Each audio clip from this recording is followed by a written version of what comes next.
नमस्कार भाइयों, कैसे हो आप सभी। वेलकम टू हमारा अंकित CSE यूट्यूब चैनल। एक नए उसी जोश और उत्साह के साथ आप सभी का स्वागत करते हैं मेरे भाई।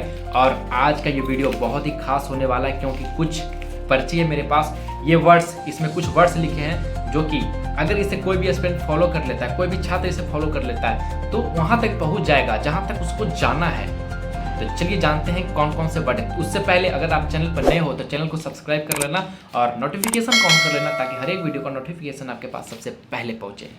तो चलिए वीडियो को स्टार्ट करते हैं बिना लेट किए हुए, क्योंकि आपका समय बहुत ही कीमती है, हम जानते हैं। तो पहला वर्ड है निरंतरता। निरंतरता यानी कंसिस्टेंसी।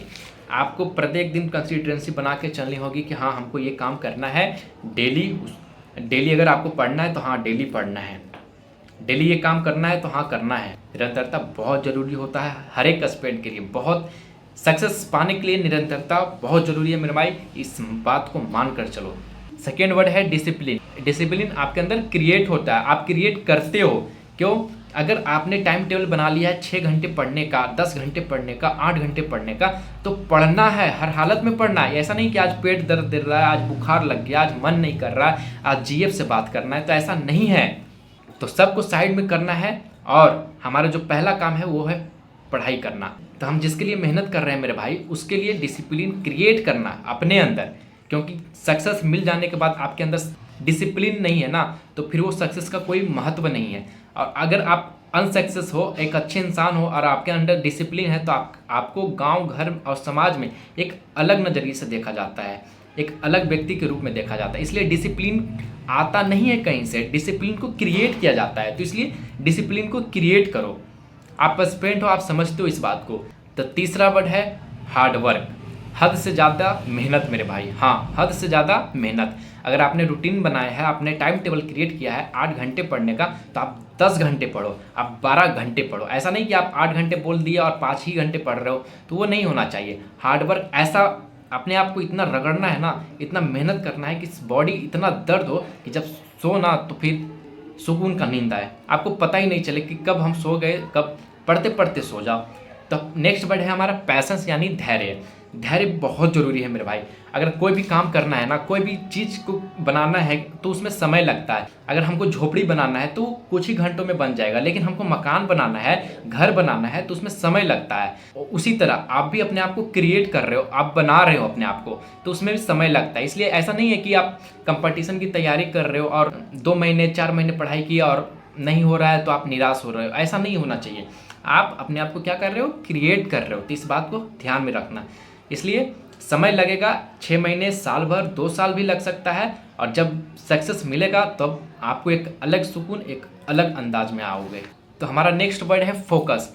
अगर आप पढ़ाई कर रहे हो तो किस मकसद से पढ़ रहे हो वो ध्यान होना चाहिए कि हाँ हमको इस टारगेट को अचीव करना है। अगर आप दरोगा के लिए प्रिपरेशन कर रहे हो, आप UPSC की प्रिपरेशन कर रहे हो, तो बस वही होना चाहिए। ऐसा नहीं कि आप UPSC के फील्ड में भी जा रहे हो, BPSC के भी फील्ड में जा रहे हो, तो ऐसा नहीं होना चाहिए। एकदम बॉगले जैसा फोकस बनाना है, ठीक है। फोकस एकदम क्रिएट करना है अपने अंदर, ठीक है। एक ही लक्ष्य रखना है, टारगेट एक ही रखना है और उसी के लिए प्रिपरेशन करना, उसी के लिए मेहनत करना है। आप इधर भी चले जाते हो, उधर भी चले जाते हो, इसीलिए नहीं हो पाता है। समझ में आ रहा है सक्सेस नहीं मिलने का कारण? मेन रीजन यही है। आप BPSC का भी फॉर्म अप्लाई कर रहे हो, UPSC का भी कर रहे हो, दरोगा का भी कर रहे हो, तो ऐसा नहीं है। एक टारगेट को लेकर चलो और उसी के ऊपर जी जान लगा देना है, हार्ड वर्क करना है उसी के ऊपर और उसी को अचीव करना है। Achieve the target for parents. अपने माता पिता के लिए मेहनत करो और लगड़ कर मेहनत करो। तो लास्ट और next, practice plus revision.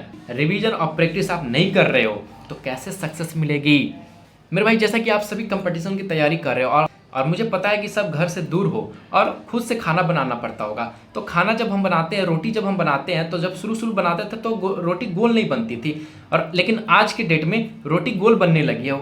Y? Reason इसका क्या है? इसका रीजन एक ही है, प्रैक्टिस। हम डेली रोटी बनाते आ रहे हैं और धीरे धीरे क्या हो गया, गोल बनने लगा। उसी तरह मेरे भाई, हम मैथ पढ़ लिए, साइंस पढ़ लिए, रीजनिंग पढ़ लिए, इंग्लिश पढ़ लिए, लेकिन हम रिवीजन कर ही नहीं रहे, तो कैसे होगा सिलेक्शन? सब कुछ पढ़ लिए लेकिन हम प्रैक्टिस और रिवीजन कर ही नहीं रहे हैं, तो कैसे होगा सिलेक्शन? हाउ? कैसे क्रिएट होगा बताओ? नहीं होगा, कभी नहीं होगा। जब तक आप रिवीजन और प्रैक्टिस जी जान नहीं लगाओगे, डेली 2 घंटे नहीं करोगे, तब तक नहीं होने वाला, आप मान के चलो।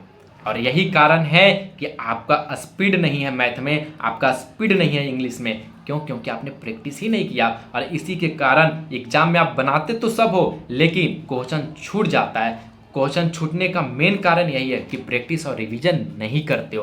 मेरे भाई आप बिलीव करना, जितने भी वर्ड मैंने बोले हैं अगर आप इसे फॉलो कर लेते हो ना अच्छे तरीके से, डिसिप्लिन, कंसिस्टेंसी, निरंतरता, धैर्य, पैशन, जो भी वर्ड मैंने बोला है अगर आप इसे फॉलो कर लेते हो तो आपको वहाँ तक जाने से कोई नहीं रोक सकता जिसके लिए आप मेहनत कर रहे हो।